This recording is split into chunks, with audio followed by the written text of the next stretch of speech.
Welcome to LOA Today. I'm Walt Gleason here with Patty Framo on this Monday, October the 29th, 2018. It is 4 p.m. New York time. That is, that's 9 p.m. London time and 1 p.m. Los Angeles time. So now we've covered all the major time zones that we're reaching. And how you doing, Patty? We haven't talked in a week, but how's it going? I'm doing great. It's just, I am just so excited to have everybody's face here. Isn't that great? I know, so this is new for us. It is. It is. I mean, there's something about, because we've never actually met, you know. That's right, yeah. So to have the face involved with the voice and everything else together is really cool. It just adds a little extra dimension. It really does, yeah. Well, plus you get to see the body language, you get to see the smiles, you get to see the laughter. It's not just hearing it, you get to see it, which is fun. It's true. I kind of like that. Yeah, So yeah, really you've got a great laugh whenever we're hearing it. So now I get to see what your laugh looks like. Well, good. I'm glad you like my laugh. That's a good thing. And we have a special guest with us today. You want to introduce our guest to the audience? Yes, Linda is actually a member of my meetup, my Law of Attraction meetup that I do.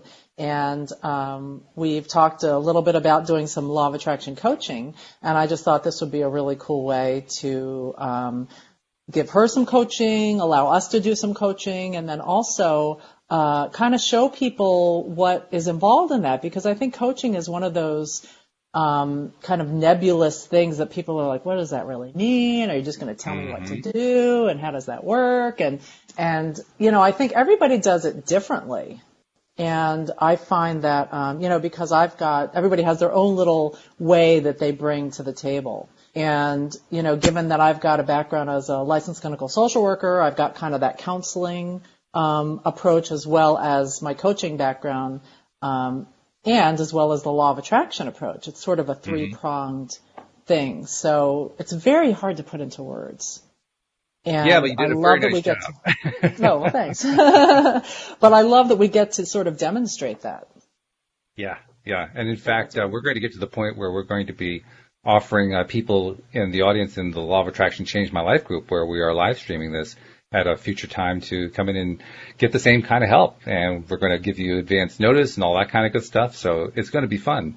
But today we're devoting some time to Linda. And Linda, we want to bring you on. How you doing? Thank you for joining us on the podcast today. Thank you for having me. Yeah. We're glad to have you here. Nice to meet you too. And we appreciate you taking your time to join us today. And we're going to see and the fact that we were able to get all the technical stuff to mostly work for the most part. We had a little bit of glitches this morning, but yeah, that's all right. We'll deal with that. That's okay. That just means I'm testing your software. Yeah, I know. We missed the dance. Hey, you know, you turn on the music doesn't play. You know, you just move on to the next part. That's all. Exactly. So anyway, well, Linda, we had talked a little bit about you know, coming into this with some ideas of some issues or challenges that you wanted to talk about, and maybe get some help on how to approach things using Law of Attraction to basically, you know, make yourself happier. I mean, that's kind of our goal for everybody, right? So can you tell me a little bit about what we were just starting to touch on that right before? Can you tell me about that again? I was talking about discouragement. Where you can have a visualization, you can be in a really place of faith and optimism and belief, and then when time goes by, there's times where you just dip into discouragement. And I have dipped into discouragement lately, and I know that the Hicks work, they talk about then you're repelling attraction, but sometimes it's hard to get out of. It's hard to switch gears. So I think you're right, because that momentum, once it kind of gets going down the rabbit hole, it sort of has a life force of its own, and it sometimes can be really tough when you're down in there to find your way out, to sort of, you know, dig your way out of that hole. And we've all been there. So can you tell me a little bit about what that discouragement looks like, or what's that's been like for you recently? Well, I think the discouragement is more hopeful in, well, one, romantic connection has been something, And then I really have to work on not looking back at a past relationship and having a longing for that. And even though I didn't want to commit in that relationship and I felt like there was something missing, I think I'm missing my best friend. And then the men that I'm meeting, I don't feel the connection with anyone that I'm meeting. And I think when I first started dating again, I felt like it was going to be an easier way to make connections, and it just hasn't been. I just haven't felt that with anyone, and that gets discouraging for me. Mm-hmm. Mm-hmm. For anyone. Absolutely. Yeah, I think it would be. Do you have an idea of how you would like things to be and feel? Yes, I'd like to have somebody that really inspires me, that I really feel. A lot of times in a relationship, I felt like I'm the one that inspires or helps the other person. And so I wanted someone that inspires me. I also would like playfulness, and I'd like humor and things like that. Somebody that's got their life together. So I have a feeling, and I just really like committed partnership.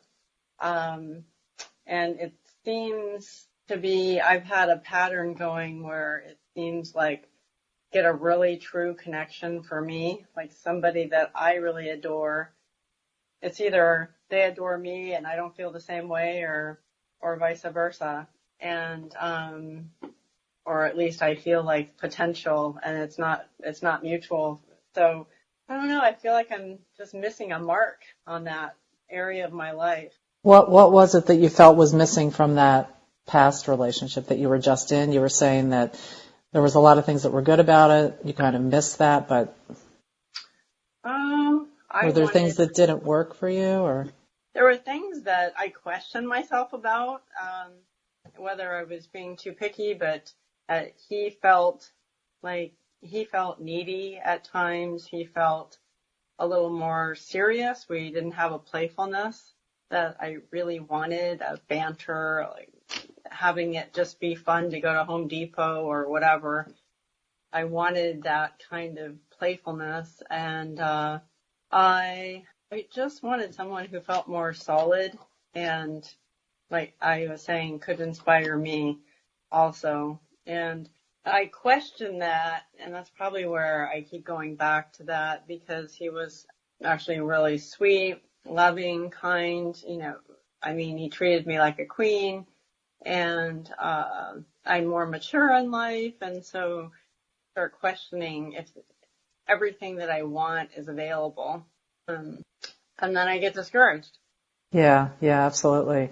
What were the things in that relationship that were working for? What was working for you? What were the things that felt good for you? What were some of the feelings? He was very supportive, extremely generous, extremely. And so how did that translate into your feelings? What did that make you feel like?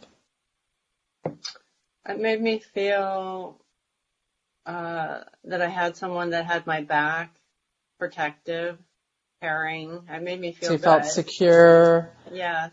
Mm-hmm. I felt secure, and that he did do a lot of things that were great. He could make plans, and it just felt good. Whether it's a play or out to dinner, making reservations, just he really was thoughtful about, and so it made me feel good. Mm-hmm. Mm-hmm. So that's more of what you would like moving forward. Yeah, and I think the other thing missing, Patty, was I had some attraction to him, but it wasn't. I was hoping for more, mm-hmm. And all those things is where I questioned: is when is it enough? Is it enough?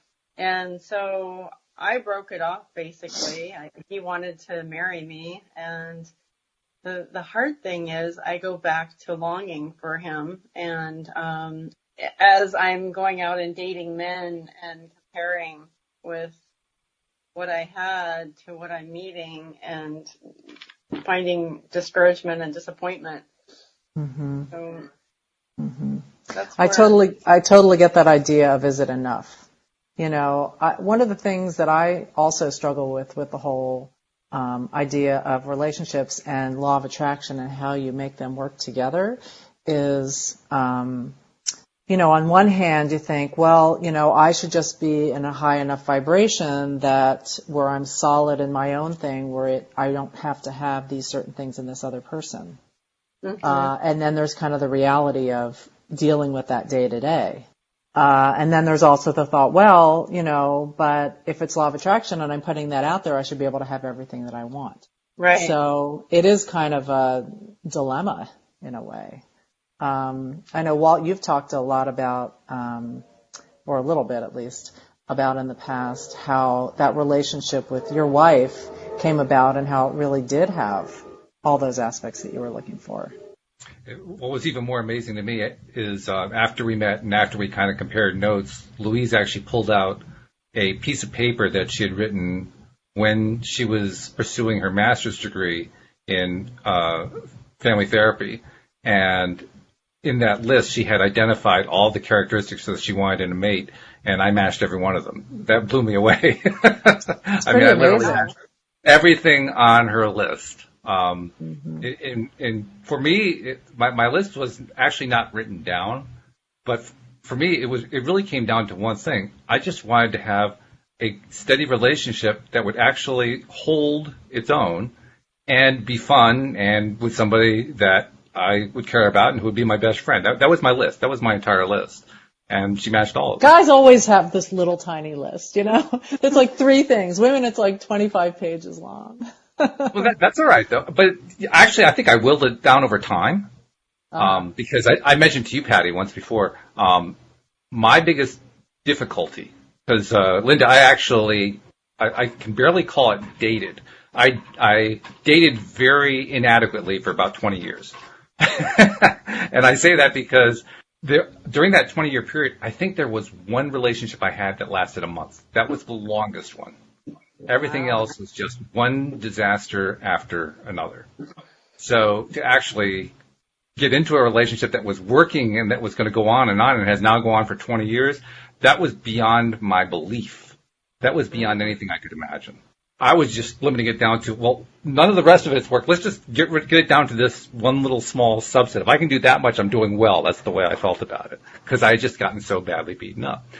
Now, what I didn't realize until much later is that for me, and I'm not saying this is you or anybody else, I'm just saying for me, this is what happened. I found that I was constantly shooting down every single person I met in my mind. And I didn't know I was doing it. Mm-hmm. Well, what I thought I was doing was saying, well, this could be a problem and that could be a problem. But what I was actually doing was finding fault, finding reasons why it was not going to work. And that was my default way of thinking about it. So, of course, by the law of attraction says, okay, then you're not going to have a successful relationship. Delivered exactly what I asked for. And when I figured that out, it was like, oh, God, I can't do that. And it's funny, too, because you had mentioned that when you guys first met, you, couldn't stand each other that first date. You were like, oh, no. It's not that we couldn't stand each other. It's just that we couldn't connect. Yeah. We'd had 3 straight weeks of 2 to 3 hour phone calls that had gone really, really well. And then we actually got together in a bad restaurant. And I had not totally clued her in. Linda, I'm 6'8" tall, so I'm pretty darn tall. Wow. I told her I was tall. I had not told her how tall I was. She had not asked real close, although she had tried to play up how tall she was if she stood on her tiptoes. So she was expressing some interest in meeting. But when we met, she came dressed, I don't remember exactly what she was dressed in, but she had this straw hat, a very beat up, chewed up straw hat that she thought of as fun and quirky, and that I thought made her look like a hick. And it was like the worst possible way to start the meeting. And then for the rest of the date, literally, we sat down at a table. I looked at the top of her hat and she looked at the table. That was the entire conversation. So wow. There was no connection going on at all. Mm-hmm. It was a disaster from that point of view. Now, so, and it's like, how do you know? yeah, it was just, poof, it was not a good start. But fortunately, we both have good friends. Her good friend said, so what's the problem? And she says, he's so darn tall. How are we going to ever fit together? And her friend said, well, if that's the only thing holding you back, don't let it hold you back. Yeah. And my friend, who was the one who introduced the two of us, said, so how did it go? And I said, it was terrible. And I just told her what I told you.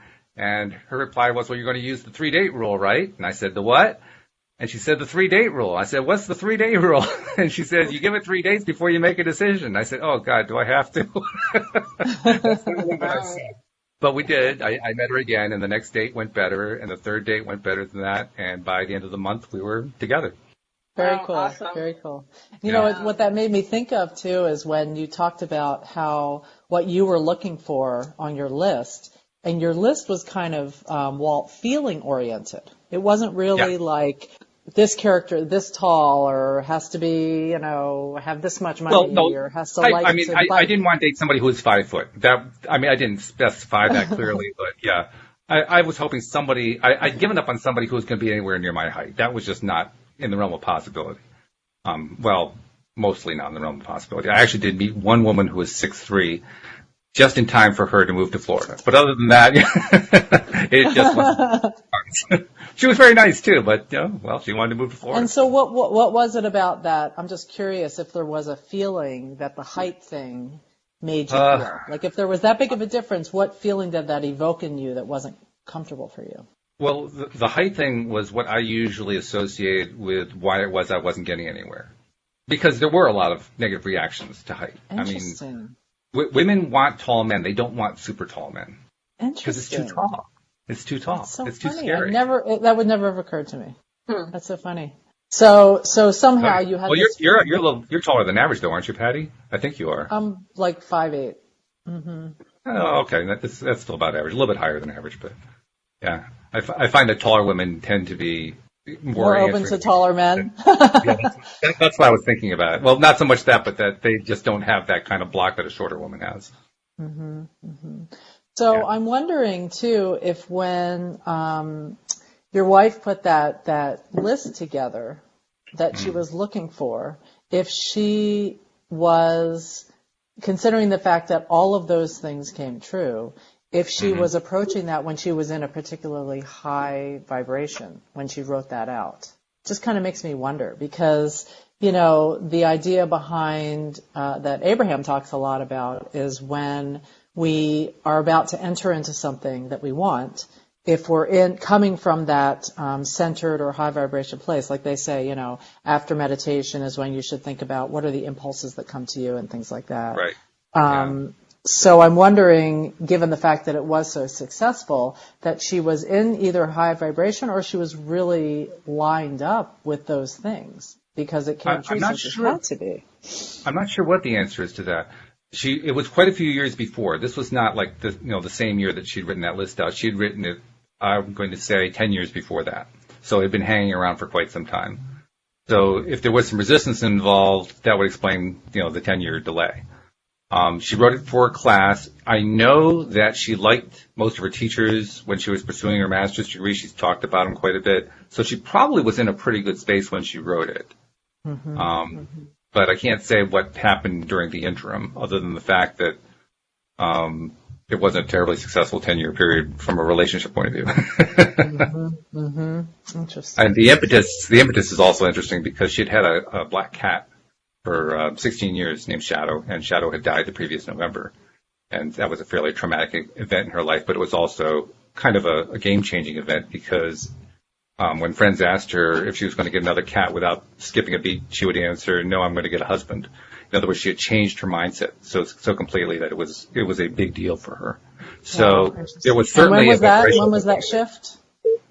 Well, we met in May 1998. That was in November 1997 that the cat died, and she was asked that question within the next couple of months after he died.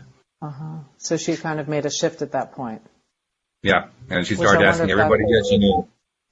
She literally asked every person that she knew whether or not they knew any emotionally healthy men. That's the way she rephrased it. Yeah. She just kept putting it out there. She became open to it. She suddenly was open to it. She was very open to it. She was more than open. She was determined. Interesting. And my wife can get very, very determined. Yeah. She does. And I think that's how she achieves her vibration. Mm-hmm. Just but through her, she's just determined to get there. When she's ready to, when she wants to. If she's not ready to, forget it. It's not going to happen. Right, But right. when she's ready to, Well, and I've even heard sometimes where Esther or Abe or whoever has called the person up and during those workshops, and some of the people didn't necessarily believe it, but they said if your desire is strong enough, it can overcome even the belief. So absolutely. I wonder if for her that's really effective. I think that's what it was. Interesting. Yeah. So I have a question for Linda, actually, if you don't mind. Yeah. You described, Linda, one of the things that you were hoping for from a potential mate was playfulness. And so I'm just curious to know, how playful are you? Well, when I'm discouraged, I'm not playful, but typically I was the playful one in the last relationship. I was more the playful one. So in my element, I'm playful. So I think I'm playful, and but right now, and in this place and time I'm in right now, I go back to seriousness because discouragement and seriousness go together for me. What do you like when you're playful, though? That's what I'm curious about. I mean, what for you is playful? What kind of attitude? What kind of things to do? All that kind of stuff. Like boogie boarding, socialization, doing some dance lessons together.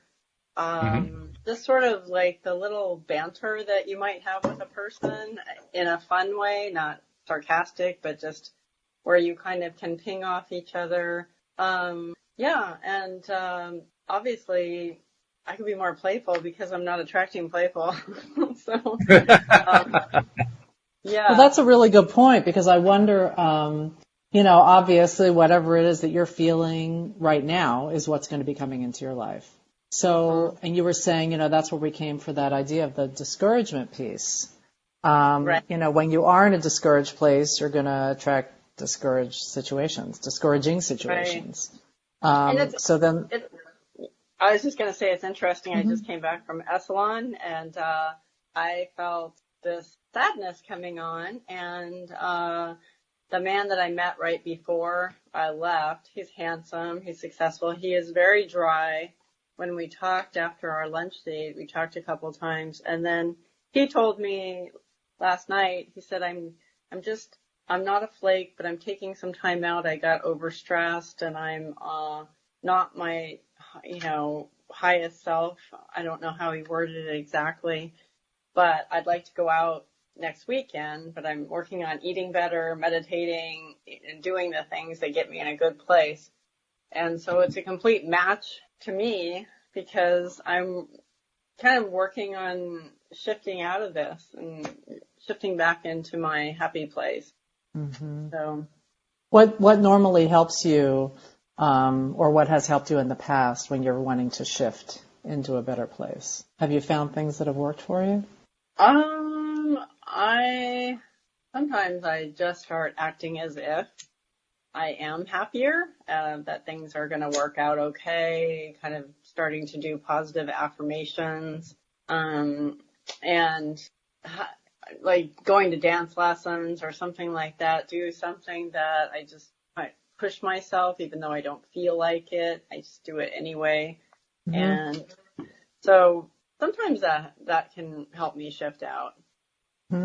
Do you find that you do better when you meditate, or you do better when you're out of the house and around people, or what tends to make you into a lighter mood? When I'm out of the house around people, it does help when I meditate because I do believe in the power of prayer, and I like to do a meditation prayer time together, and I think that helps because I quiet my mind. I've got a real monkey mind, and then it really helps to have socialization. I do love to meet new people and, ping off that. It's really fun for me because right now I'm not working, and I think that's actually helpful I get energized by socialization.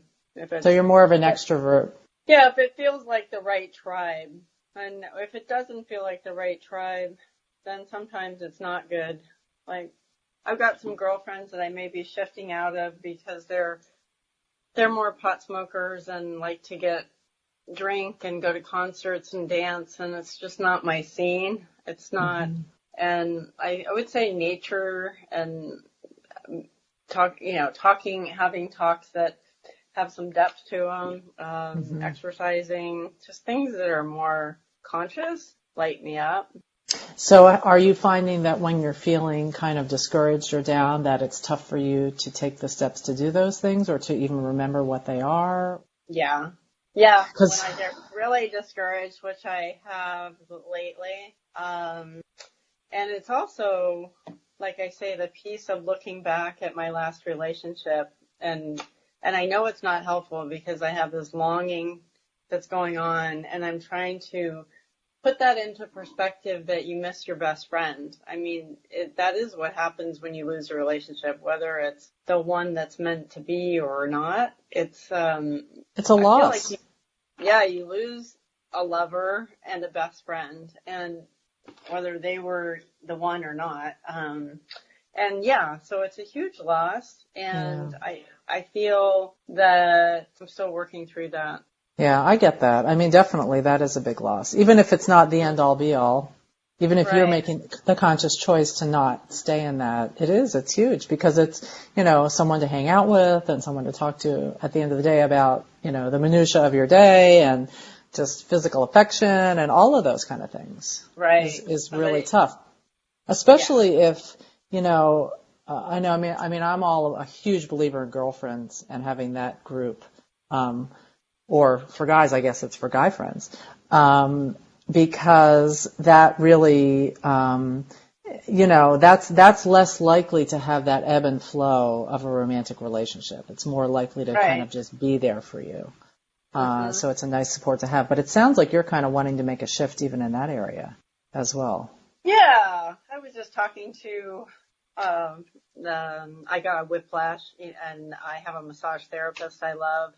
And we're actually close to the same age, and we were just talking about life transition, how sometimes you just transition to a different tribe. And yeah, I do have some girlfriends that I'm more related to, but I'd like to get some closer girlfriends, definitely, because one of my girlfriends that I'm really close to has lupus, and she can't do a whole lot. She's just sick a lot.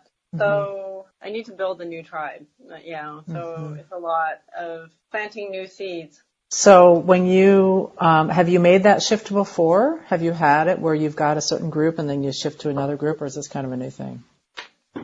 I think, it's probably happened before. I mean, the one girlfriend I've had for 10 years, I believe what happens is I haven't built as deep of friendships because I have been in the relationship, and so I talk to women and I have different friends, but they're not as deep and solid as I would like. Have you thought about doing the same kind of thing with finding women friends as you might with a potential mate? Making a list, identifying what those characteristics are, making it really clear? I haven't thought of that, but that's a really good idea. Yeah, I would like to have, more solid, deep, connected, like where you have the commonality, than I do right now. And I think also, especially given the fact that you are so social and that is such a big part of what makes you happy, is really connecting with other people.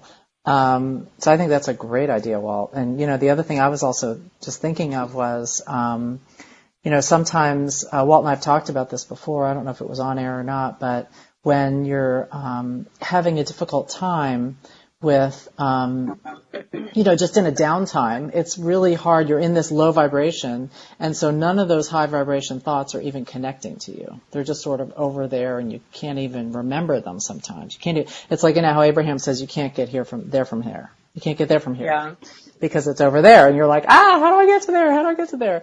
But I find, too, I get into that place where it's hard to remember those. So one thing Walt and I were talking about was just developing a list even of when you are in a good place or when you do identify those good feeling things that feel good to you, is just having that list of those possible things you could go to help raise your vibration. Because, if we go back to the thoughts of the what's making you feel bad and the past relationship, it you can go down and down and down that rabbit hole.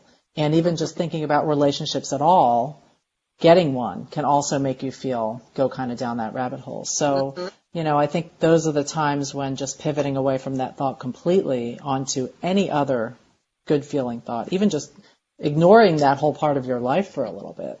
Mm-hmm. Yeah. And focusing on something that's more fun.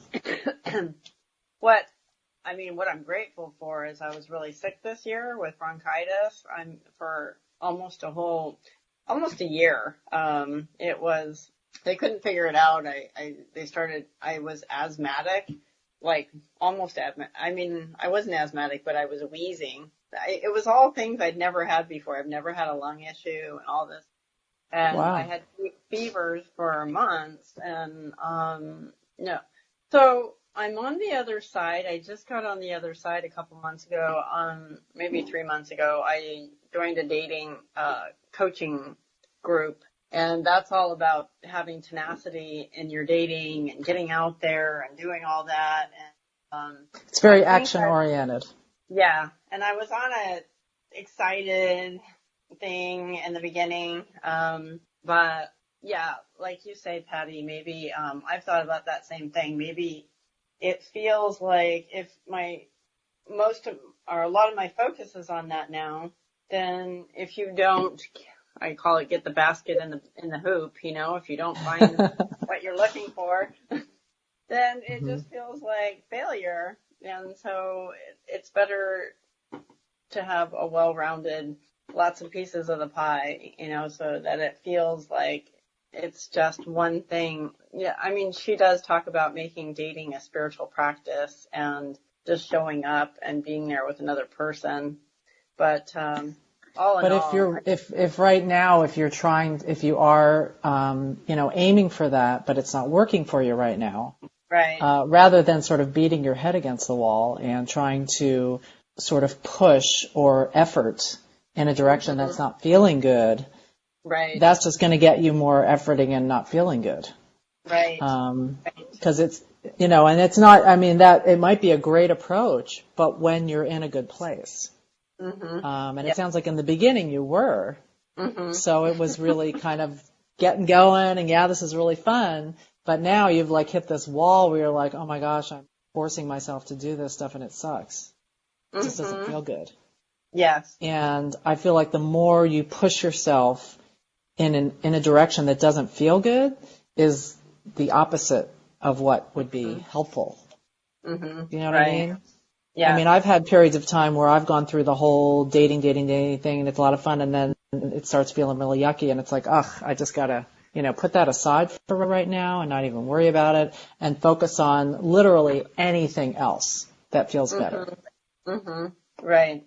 Whatever that next better feeling thought is. So, and it sounds like for you, I don't know if you might find it helpful to do that list of those things that do feel good to you. You'd started mentioning, you even got lighter just talking about it, getting to sort of hang out with other people and go out into nature and do those kinds of things. It seems like those are real boosters of your vibration. I did write, when I went to Esalen, we had this writing practice, and that's where I wrote about what to do in the meantime, like go back to dance lessons, go back to, I always think about getting a dog, like it might be a cool thing, but I really want a human being, so I kind of go through, I don't know what I want to do in that area. Well, but the thing is, one doesn't mean you can't have the other. If you did decide you wanted to get a dog and it raised your vibration, that's going to bring in anything that's in your vortex.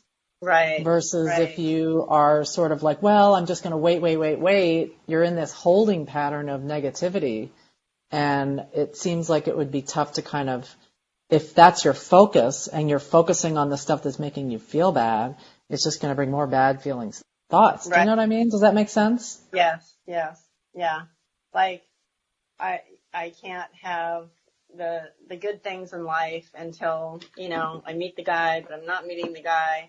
And so it's a vicious catch-22. Mm-hmm, Yeah. mm-hmm. Yeah. I remember And, that from, I would say, I'm sorry. that's okay. Go I was ahead, just boss. I was just going to say when I met Louise, up until that point in time, I had been very active in, you mentioned dancing. I was a swing dancer, and I did that for about 10, 11 years. And one of the things I learned pretty early on there, and you probably learned this too, is the importance of doing it just because I loved to do it, not to meet somebody. And the Right. interesting thing is that when I let go of that, when I let go of meeting somebody through the dance community, I ended up meeting Louise not through the dance community because she wasn't in the dance community, but through somebody I knew in the dance community, because the person that she asked was a coworker who was one of my dance partners in the dance community. So it Right. actually did end up connecting us, but just not the way I expected to. And it only Right. happened when I let go of the idea of meeting somebody that way. Right. So, and I Yeah. think that's one of the coolest things ever when the universe works out the path of least resistance for you. It's like you were thinking, I want to Yeah, just go meet someone through this dance community. And right. when you let go of it, the universe is like, okay, well, now that you've let go of the oars, I can step in, or we can step in, whatever it is, and Exactly. figure out what's going to be the path that works the best for you, that gets you what you want. And Exactly. Yeah. I think a lot of times we do just try too hard. Right. It's like, no, I'm going to be determined. I'm going to make this happen. And if it's not feeling good, it means don't go that direction. I mean, that's the Mm-hmm. universe giving us that, how do they describe it as the emotional guidance system. So that's our emotional guidance system. Mm-hmm. The universe is Right. saying, if I'm giving you this guidance, this feels bad, that means stop doing that and go in another direction. And when you're doing something that does feel good, and you just get those good feelings going and raise your vibration, it allows, here's all this stuff in your vortex, or I guess Esther does it down to the left, but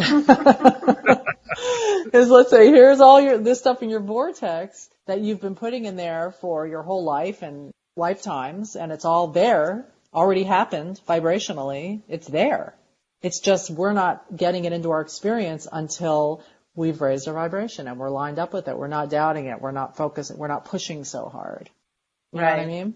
Mm-hmm. I think, yeah, I'm a very tenacious type person. With my health, I'm very much into alternative health. And so I'm like research. I mean, it's worked out for me. And, but yeah, in the dating thing, it can get exhausting. Especially online dating. It's just, and I know that principle that if you feel like this isn't fun, my vibration isn't going to be high. If it's work, it's going to be work. It's not going to be fun. Right. Mm-hmm. I mean, it was nice when I went to Esalen because I did meet a cute guy, and we talked, and then we talked for a couple hours. He lives in Georgia, so he's probably not the guy, because I didn't know he was leaving the next day, and I left and went to the hot tubs, and anyway, we disconnected, but we talked for hours, and but it was nice to just feel that, to feel, oh, that feels really good, and I haven't had one of those yet. So talk about that feeling. What was that? Name all the feelings that you can that felt like when you were connecting. Attraction and vulnerability. I mean, attraction for him, and then he's very communicative and able to share, and then so it was it kind of felt exciting good. And kind of fun. Yeah, it felt good, and he then said, I have a story to tell you, and part of it includes you, and it was because I was the first woman he's been vulnerable with since his marriage fell apart, and wanted to really talk to me. And so it just sort of felt good that he was like that. And it was exciting. So somebody that was expressing his connection with you, and you felt the same. Yes. Yeah. Yeah. So that felt good. And I was wondering with Walt, I just had a question. Just out of curiosity, your wife's list, like how did you feel like it was a practical list, or like more expansive and more amazing that she was able to fulfill all that with you? I was just blown away that I matched any of it, to be perfectly honest. But when I look at it from a more objective viewpoint, it was, boy, I'm not sure if I can answer it in the terms that you asked it. I'll just try it this way. It was a combination of characteristics and things that she would feel strongly about, that she would have a strong emotional reaction to. So it was a mixture of things. And the biggest thing for me was just that I matched every single item. There were like, I don't know, 14, 15 items on the list. I matched them all. I was kind of curious, how many items did she have on her list? It was around 14, 15 items. Yeah. And she had not even remembered what was on the list. I mean, literally, she had to go dig it out of a file or something like that. And it took her a while to find it. In fact, I think it was a number of days. And a few days later, she says, guess what? I found my list. And she pulls it out, and we're reading it over together. And she said, I don't even remember putting some of these things on there. And they were a match. That's what was so amazing about it. She remembered some of it, obviously, but she didn't remember all of it. And every single thing. Yeah. Wow. Very cool. That was before I even knew what the law of attraction was. So I didn't know what to make of it. Later on, when I learned what the law of attraction was and remembered back to that, well, of course, it makes sense. But at the time, I was like, no, this is just spooky. That's all that is. That's just So that's awesome. There was one other thing that one of you said, and I can't remember which one, but you were talking about when your belief, or maybe it was your belief overcomes your desire, or your desire overcomes your belief. And yeah, early on, in the beginning of the call, Walt was talking about how determined his wife is, and that I said, I've heard in some of the workshops where Abraham has said, you can make things happen in more than one way. You can bring things into your experience in more than one way. And one of them that is really what maybe they consider to be the easiest, I don't know, is when you do get into a high vibration and you're lined up with stuff, and that brings it in. But they also talked about how even if you're doubting something, if your belief is super, super strong, it can still come in, because that belief can override even your belief. I mean, that desire can override your belief. We see that a lot in life, too. I mean, everybody can think of people who are not necessarily happy people, but they're just emotionally driven, and they attract all kinds of stuff into their lives. Not necessarily what anybody else might want, but nevertheless, they attract it in because they're just, I'm just going after it. I'm just so driven. I'm so passionate. That kind of thing. You can see it. You can just see what happens. And it's funny because they talk about how, you can't do that, but that's action-oriented, and it's a lot harder. It's a lot more work. Yeah, of course it's a lot more work. Well, you got to be doing the work if you're going to be that passionate. I mean, there's nothing else to do with it. It's not like you're feeling great. So you got this kind of maybe anger-based or frustration-based passion going on, and you're just driving through no matter what. That is going to be exhausting. But if you got the passion, it'll just carry you until you just fall flat on your back because you're exhausted. So, there have been times when, and I know we've all experienced it, as I have definitely, where you just aren't, where you kind of do get to that point where you let go, and you just kind of, either you're letting go and you're letting the universe take over, or you really are believing it. You're really not doubting it. You're really lining up with it so that you can actually feel that feeling. And what that reminded me of is, like with this guy, Linda, where you met him, what that did was it brought you into that higher vibration, and it reminded you of what that feels like, and you actually experienced it. And if you can really milk those feelings and recall those feelings, it'll bring it into your present and bring you to that vibrational level where it may allow, if that gains enough momentum, may allow somebody to come into your experience that matches that, or that more closely matches it, or that matches those feelings. Mm-hmm. So I think the more that we can put ourselves emotionally in the place of the feelings that we want to feel, even if it's not about that topic, it brings in things that recreate those feelings. Right. And that was kind of why I was thinking of that list, is if you can come up with things like, even sometimes when we're low vibration, I mean, one way to deal with that is you take a nap. Another one is to just cut off from that momentum, either meditating or switching the topic or whatever it is. But I think another helpful tool is when you're in that low place and you want to shift it, having that list of those things that you at the moment aren't really able to access because you're not there, having that list of things that really make you feel good, and then just doing one of them, just picking one. Right. Yeah. Can help increase that. In contrast to what this coach is saying, I'm still in this coaching group, and she went on 97 dates before she met her husband 15 years ago. I mean, so she's doing the determined approach. Yes. And she Which says can work. we don't have to do that many because there's more knowledge and the internet's better and all that now. But still, it's kind of like.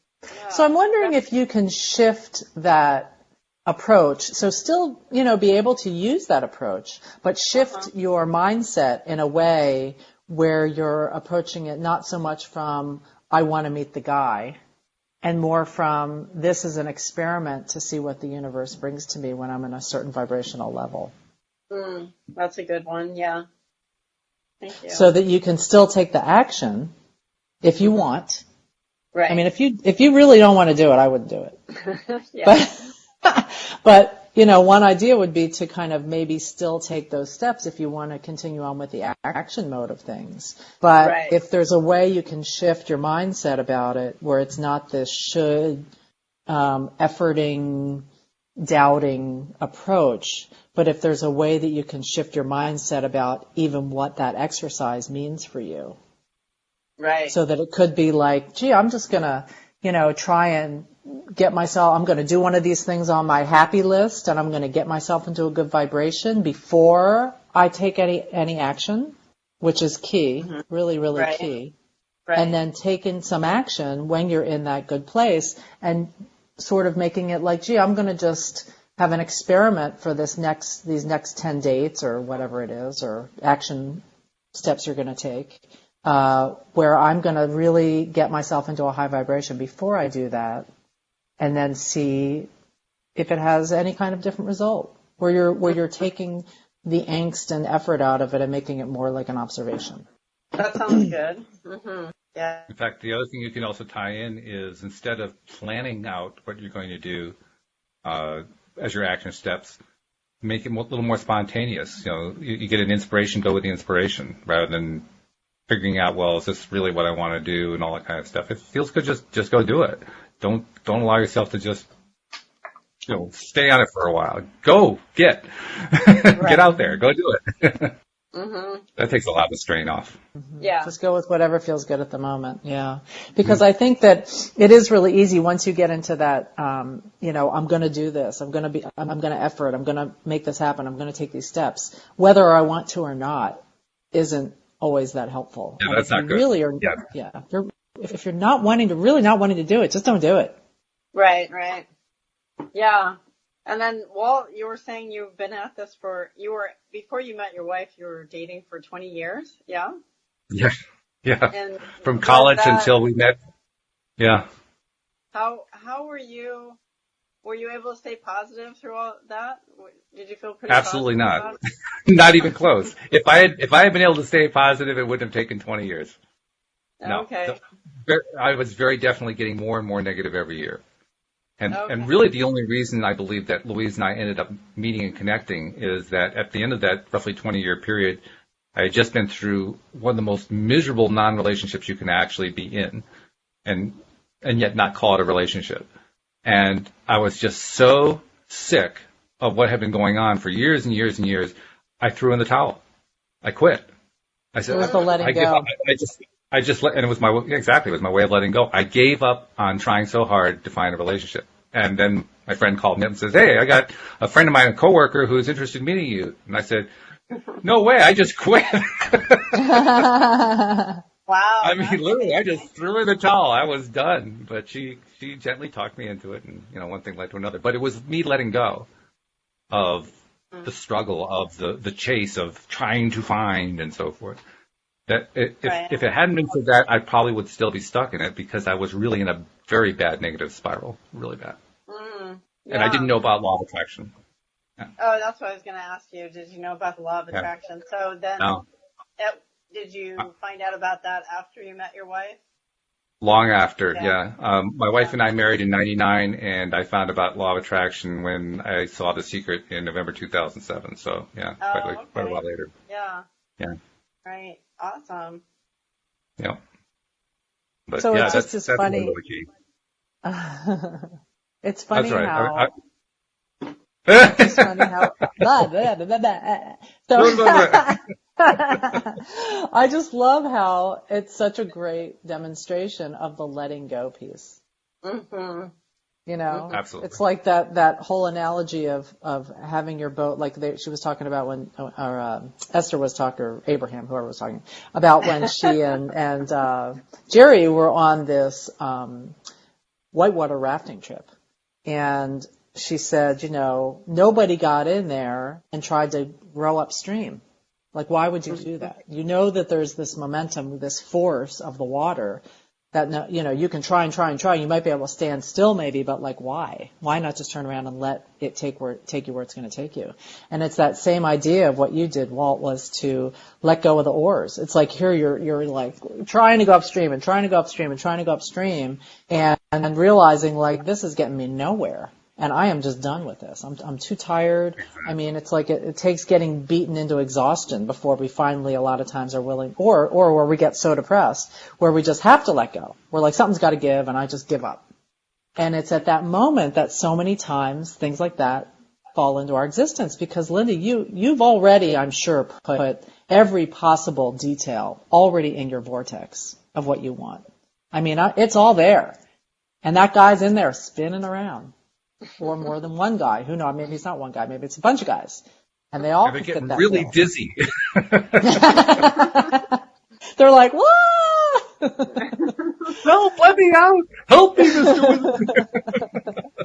And I think that it's a matter of I really don't think it's getting more specific about you want. That's one of the things Abraham talks a lot about. When you're in a low vibration, don't get specific. That's when you want to get general.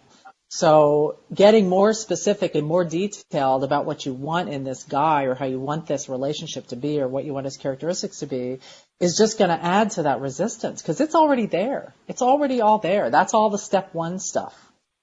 And it's really the step 3 stuff. And then step 2 is the universe, made it happen. It's already hanging out there. The step 3 is that piece of allowing. And so how do we allow? We allow by raising our vibration in whatever way that works. It doesn't even matter how it works. Or in fact, you were pointing out a moment ago, how you want to try to get into the higher vibration before you take any kind of action. That is generally the best way to do things.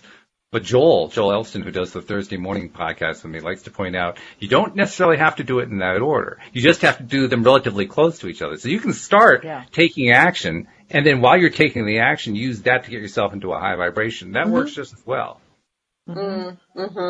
Yeah. Yeah, sometimes. Kind of like even just hanging out with this guy that weekend, that raised your vibration right there. It did. Yeah. That was a good thing. So, yeah. In fact, if I were you, I would milk that in your mind. That great meeting you had. Don't think about the fact that it didn't work the way you wanted it to. Think about all the ways that it did work and really dwell on that one a lot because that was great. Yeah, replay it in your mind, pull up the things that made you feel good about that, and really get into those feelings of how that made you feel. Because the more you just have the feelings, whether it's in your present or not, it's going to bring that into your present, and that's what's going to let all that stuff come in. So I just let your mind go wild on that one. Well, it's a great idea to really milk it. Organic, because my daughter looked at him when he walked by. We were in the hot tubs, naked, okay? And he walked by. And there's a moment. She said, now there's an attractive man for you, Mom. And then anyway, later on, we were in the same pool and we started talking and then we talked by the bonfire. And I thought, what a way to meet somebody, both naked. And somehow. Talk about vulnerable. Yeah. There's no sexual vibe because it just is kind of, there's an honoring at the hot tubs there. Yeah. It feels very, very good. But I still think it's a very funny way to meet somebody for the first time. It's, Yep. Yeah, absolutely. Look at the So, way you you're know, lighting up when you're talking about that too. I know. See, it's true.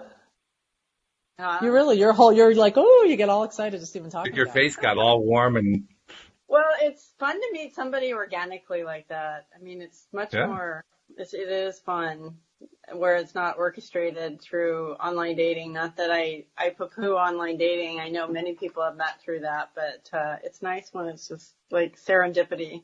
Another thing to milk, another feeling. A really good Right. feeling you're having there. Mm-hmm. Yeah. Yep. That's They're really the trick. soaking your nose. I've learned that finding all this, that Patty was helping me with a couple things like this, how important it is to have certain things to go to when you need to have that go-to thing. Stuff like that you can milk whenever you want to because it's fresh in your mind. That's great. Just keep going back there. It really does work. Okay. Thank you. Yeah. You're welcome. Yeah, Hey, we got just a couple minutes left, and I want to make sure I want to get the promos in, and I want to give you your chance to do your promo too, Patty, because we did skip that last week. We can't skip that this week. So first things first, for people who are not yet subscribers to the podcast, please do take a moment to become a subscriber. The instructions are on the homepage of our website at loatoday.net in case you don't know how to do it. Also, for both new subscribers and existing subscribers, people who've been listening for a long time, please keep posting out there on social media. It is working. We are finding more and more people who are finding us. We're helping more and more people get their daily dose of happy, and you are playing a major role in it. So thank you for all that you're doing, and keep doing it. Keep putting that word out. The law of attraction works. Help, help, help. Keep doing it. And then, Patty, here's your moment. How does somebody reach out to you? I mean, now 2 weeks in a row, we have been able to see just how good of a coach you are. So this is like the best promo we could possibly do for you. Now, how do they reach you? Well, it's been really, really fun, and I'm still working on that damn website, so I can't give I can't give that, but I can give you my email address, which is patty@pattyframocoaching.com.